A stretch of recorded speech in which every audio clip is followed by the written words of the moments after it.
राधे राधे दोस्तों, स्वागत है आपका एक और धमाकेदार वीडियो में। दोस्तों, आज के वीडियो में हम सबको मालूम होगा कि मंदिर जाने से पहले हमें क्या करना चाहिए, या फिर मंदिर जाने के समय हमें क्या करना चाहिए, या फिर मंदिर जाकर भगवान के सामने हमें क्या करना चाहिए।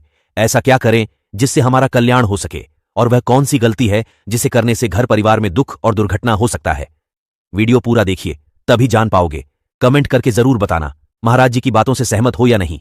प्रभु के सामने या गुरुदेव के सामने जाके ऐसे करना, एक हाथ से प्रणाम करना, ये सेवा अपराध माना गया है। दोनों हाथ भगवान ने दिए, दोनों को जोड़िए, दोनों को जोड़कर सर झुकाइए। इस चित्त में कृपा प्राप्त होती है प्रभु की। प्रभु की कृपा का क्या स्वरूप है? नाम में प्रेम होने लगे, जितेंद्रियता आने लगे, हृदय पवित्र होकर सबके सुख भावना में मगन होने लगे। ये प्रभु की कृपा। प्रभु या गुरुदेव के सामने जाकर प्रणाम न करना यह अपराध है। जय बार सामने जाए तय बार प्रणाम करे। अगर आप अस्वस्थ हैं, आपका शरीर काम नहीं कर रहा, तो हाथ जोड़कर सर झुका दीजिए, नहीं तो पंचांग या साष्टांग प्रणाम कीजिए।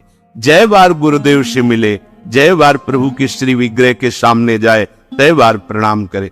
अगर अपनी कुटिया में भी प्रभु विराजमान है तो जय बार उनके सामने, इससे दासत्व पुष्ट होता है, प्रभु की कृपा प्राप्त होती है। प्रणाम करें। यदि आप अपवित्र हैं, शौच में गए हैं और वहां वैसे ही वस्त्र पहने हुए जिसमें आपने शौचालय में प्रवेश किया, शौच किया, उन्हीं वस्त्रों से अपवित्र दशा में प्रभु के सामने नहीं जाना चाहिए। इसीलिए हमारी बुद्धि मलिन हो जाती है, कोई सिद्धांत समझता ही नहीं। जो शौचालय है उसमें उतने ही वस्त्र पहन कर जाए जितने हम धो सकते हैं। अगर आपको बार बार शौच लग रही है तो आप कमर से जरूर स्नान करें। यहां से हाथ धो लीजिए, कुल्ला कीजिए, नाक, आंख, कान, इन छिद्रों को पवित्र कीजिए। यदि आप ठाकुर सेवक है, भजन करने वाले हैं, ये पवित्रता नहीं रखेंगे तो जहां जो कुछ भी छुएंगे सब अपवित्र हो जाएगा, और अपवित्र बुद्धि भगवान में नहीं लगती, ओ मलिनता छा जाती है। अब ये आज का जो नया समाज है, शास्त्र पवित्रता को जानता ही नहीं है तो स्वीकार क्या करेगा। और बिना पवित्र हुए हमारे विचार पवित्र नहीं होते। इसलिए कभी अपवित्र दशा में ठाकुर जी के सामने, श्री विग्रह के सामने जाना, सेवा सामग्रियों को छूना, ये अपराध माना गया है। 4 परिक्रमा हमारे प्रियालाल की होती है। कभी सामने परिक्रमा नहीं करनी चाहिए। जैसे सामने खड़े ऐसे घूम जाते हैं सामने, नहीं, ऐसा नहीं। प्रभु के सामने ऐसे नहीं घूमना, वही खड़े खड़े घूम गए 4, ऐसा नहीं। प्रभु को दाहिने करके प्रदक्षिण। अगर आप प्रभु को प्रणाम नहीं करते, परिक्रमा करते हुए या सामने घूमते, ये सेवा अपराध है। प्रभु के सामने गए मंदिर में और आप पैर फैला के बैठे, सामने ऐसे पैर फैला लिए, ऐसे फैला के, ये अपराध है।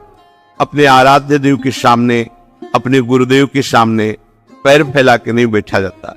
यदि आपके पैरों में कोई दोष है तो उतनी देर ही रुकिए जितनी देर आप खड़े दर्शन कर सकते हैं। सामने से हट जाइए, सामने पैर नहीं होने चाहिए आपके। प्रभु के श्री विग्रह के सामने बैठकर बात करना और उसमें झूठ बोल देना, ये दोनों अपराध है।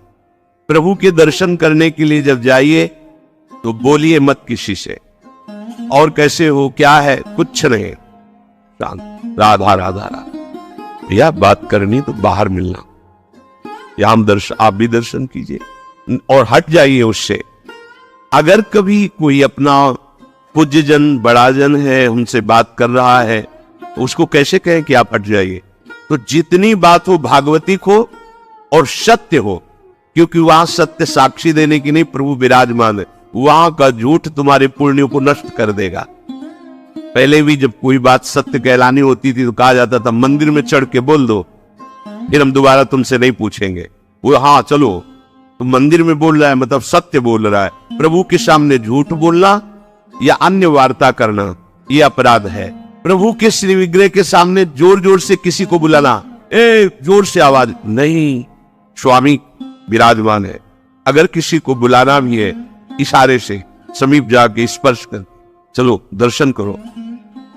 प्रभु के श्री विग्रह के सामने आपस में प्रापंचिक बात करना, अगर बात ही करनी, आज देखो कितना सुंदर मोर मुकुट है, आज देखो कितना सुंदर प्रभु का हार है, आज देखो कैसे मकराकर कुंडल है, आप देख रहे हो, प्रभु ऐसा लग रहा है मुस्कुरा रहे हैं, प्रभु देख रहे हैं, बस उनके विषय की बात करो तो करो, अन्यथा मौन। अगर आप बिहारी जी के सामने, राधा वल्लभ जी के सामने, राधा रमण जी के सामने कोई आपको धक्का दे रहा है, कोई आपको कटु व्यवहार कर रहा है, आप चुप रहिए, आपको प्रतिकार नहीं करना, मालिक है वो देख रहे हैं, बिल्कुल शांत रहिए, बहुत बड़ा हिसाब हो जाएगा आपका, जन्म जन्मांतरों के अशुभों का नाश हो जाएगा। और अगर लौट कर आपने गाली दे दी और थप्पड़ मार दिया तो ये कलह आपके पुण्यों का नाश कर देगी। बहुत सावधानी से भगवत दर्शन किए जाते हैं। प्रभु के श्री विग्रह के सामने किसी को किसी भी प्रकार से पीड़ा देने की भावना कर लेना, भावना भी नहीं करनी पीड़ा देने की, प्रगट में देने की तो बात जाने दो, नहीं नहीं, प्रभु मानो आपने को कोई पीड़ा पहुंचा है तो प्रभु आप सर्व सामर्थ्यशाली, इसकी बुद्धि शुद्ध कर दो, इसका मंगल हो जाए। तो उसकी शुद्ध होगी कि नहीं, उसका मंगल होगा कि नहीं, प्रभु जाने, आपका मंगल हो जाएगा, आपकी बुद्धि शुद्ध हो जाएगी। प्रभु को नहीं चाहिए, वो तो विश्व का भरण पोषण करने वाले स्वयं विश्वात्मा है। पर यदि आपके पास है तो उत्तम उत्तम भोग लगाइए, उत्तम उपचारों से प्रभु की सेवा कीजिए।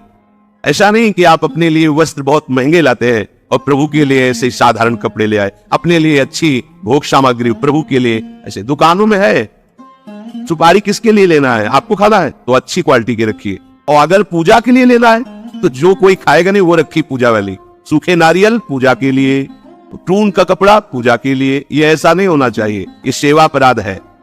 सेवा विग्रह में प्रभु आपके अधीन है, अगर सेवा विग्रह में आपने ऐसा बर्ताव किया जो नहीं होना चाहिए तो आपका हृदय कठोर हो जाएगा, आपकी भक्ति बाधित हो जाएगी। वैसे भी आसक्ति होनी चाहिए, जो सेवा विग्रह आपको प्राप्त हुआ उसमें आसक्ति होनी चाहिए। अच्छे से अच्छे पदार्थ देखकर मन ललचा जाए कि मेरी सामर्थ्य तो नहीं, पर अगर सामर्थ्य होती तो आज प्रभु को ये भोग लगाते, आज प्रभु को ये पहनाते, तो आप ये समझो आपको उसका फल मिल गया। चढ़ा नहीं पाए, समर्पित तो नहीं कर पाए, पर उसका फल आपको मिल गया, क्योंकि आपने विचार किया ना, भावना की ना, और प्रभु भाव ग्रहण करते हैं। प्रभु को बिना अर्पित किए किसी भी वस्तु को खाना पीना यह सेवा अपराध है। यदि आप गुरु मंत्र लिए हो, ठाकुर सेवा विराजमान किए हो और आप बिना अर्पित किए पाते हैं तो अपराध है।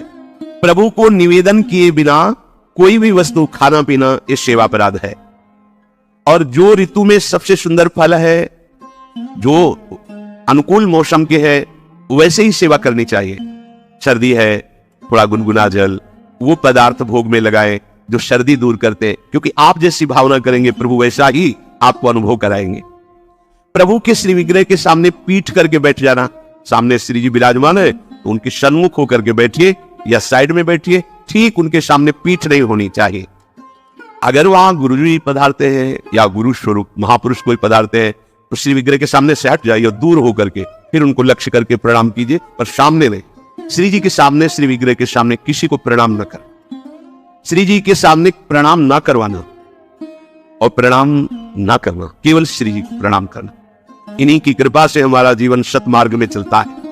तो आपसे सच्ची कहते हैं, ये हमारे प्रभु राधा वल्लभ लाल जी, बांके बिहारी लाल जी, राधा रमण लाल जी, ये मूर्तिकार की रचना नहीं, साक्षात प्रिया प्रीतम है। हमारी भावना नहीं बन पा रही, इसीलिए, नहीं तो इनके इशारे होते हैं, ये मुस्कुराते हैं। बहुत बहुत धन्यवाद दोस्तों। मुझे उम्मीद है कि महाराज जी की बातों से आप सहमत हो, क्योंकि महाराज जी का हर बात, हर सत्संग बहुत ही सुंदर और अच्छा लगता है। दोस्तों, वीडियो को लाइक, कमेंट, जाने को सब्सक्राइब करें। मिलते हैं हम आपको एक और नए वीडियो पर। राधे राधे, जय गुरुदेव।